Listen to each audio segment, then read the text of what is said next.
Hello, this is AJ with Golden Eclipse.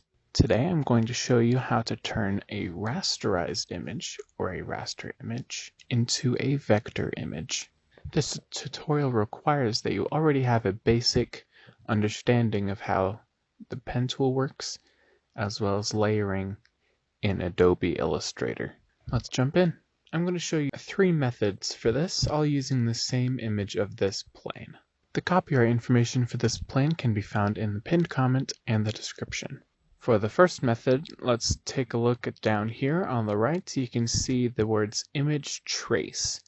This is a feature that Adobe put in that will do this process automatically, although it does have some limitations. Here's 4 different examples of it being done. I'm using a different setting for each of these 4 examples. And as you can see when you zoom in, it is indeed now a vector image. Now the good thing is this streamlines the process extremely quickly and you can do a lot with this. However, it comes with a downside. Using this afterwards can be a bit of a pain, as in trying to isolate the plane, trying to modify anything takes a lot of work as well, and you can't really personalize or add your own style to it, which is why I prefer the second and third methods.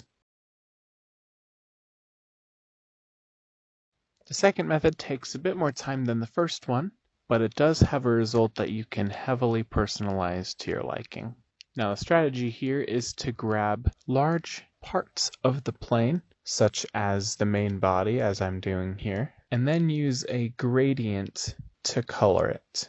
I'm going to use a slightly different blue than in the original image because this blue makes it easier to see. You can use flat colors if you'd like, and you can add thicker edges if you'd like. It is purely up to you. My preference is to add semi-realistic shading with no strokes. Once again, entirely up to you.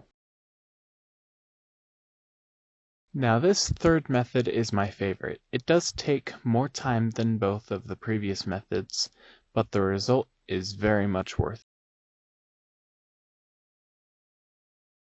You're grabbing shapes with the first method, starting from the very back, in other words, this wing, and grabbing the darkest color there is on that wing. Then sending it back behind the image by clicking Command or Control open bracket. This makes it disappear behind the image, but we'll get to that later. Now what I'm going to do is I'm going to grab a slightly smaller area, specifically that is lighter than the previous shape.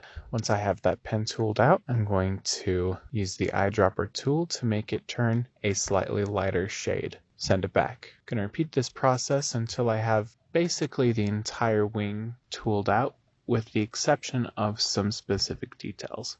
Now once I have the main part of that back wing pen tooled out and shifted behind the image, I'm going to simply delete the image so I can take a look at what's there. It looks nice, although it looks a bit random right now. It'll look better later, I promise.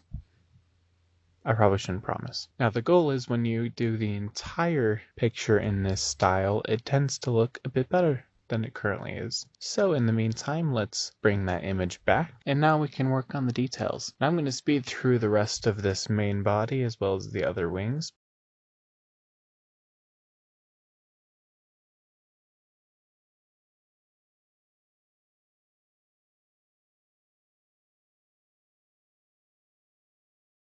Now so far I've kept pretty close to the original picture, but that's a lot of detail in that pilot's cockpit that I do not want to spend the time doing. So I'm going to fade the entire windshield to be a gray color.